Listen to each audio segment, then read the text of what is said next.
before we go into this wonderful story of Jesus, we must understand that the story of Jesus does not start in the book of Matthew. The story of Jesus, Granny, does not even start in the wonderful book of Genesis. We have to understand that Jesus did not even start at the beginning of time. But to understand Jesus, we must go all the way back until time never existed. We have to go back before there was darkness, before there was light. We must go back before the world never even existed.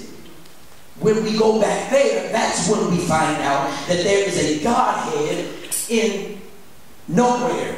They were there when nowhere even existed. That the Godhead was there. The Father, the Son, and the Holy Ghost was there. And without God, this story would not be completed. Without God and His unconditional, wonderful, gracious love, I'm talking about God. God, the creator of the universe. God, the one who spoke heaven and earth. Didn't use His hands, never used a hammer nor a nail, but spoke it into existence. I'm talking about God. God, the one who never used His hands, but He spoke the earth into its right position, and spoke the sun into the earth, into the sky, and said, sun, you be light, and moon, you be darkness. I'm talking about God. God, the one who set the earth in right position so that the earth would not be too close to the sun to burn up, or not too far back to be too cold. I'm talking about God. God, the one who slaps up Jupiter into the sky and says, Jupiter, protect earth from all its meteorites and the things that are trying to attack him. I'm talking about God. And you ought to be thankful that we serve a God like this. I'm talking about God in His omniscient power, His all-knowing thinking, and His all-wisdom. I'm God, and I've never been asked a question that I could not answer. I'm God. I'm talking about God, the best problem solver you could ever think about. I'm talking about God. God, the ambassador of every invention ever created. I'm talking about God, the one who says the wisdom of man is the foolishness of God.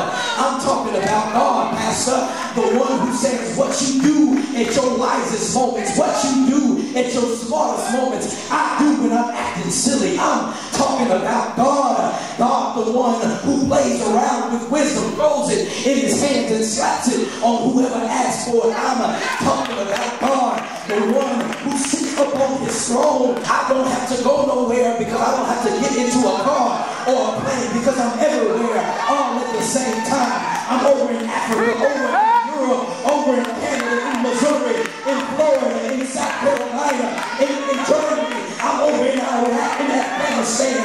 I'm over here, over there. I'm over everywhere, and I still sit upon my throne all at the same time.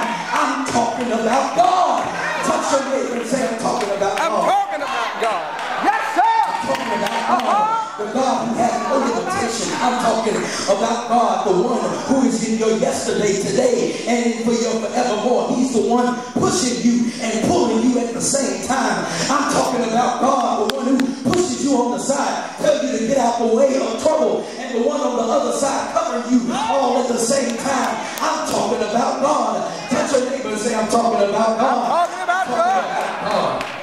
He was dressed in His own righteousness. Heaven needs no sun, Ma, because the glory of God's glorious face shines up all of heaven. I'm talking about God, the one in His majesty and in His glory. I'm talking about Jehovah God. I'm talking about the Ancient of Days, the bright and morning star, Alpha and Omega, the beginning and the end. Jehovah Jireh, Jehovah Tsidkenu. I'm talking about El Shaddai. I'm talking about the one who is El Shaddai to you, Clarence, and Jehovah Tsidkenu to you, Daniel, all at the same time.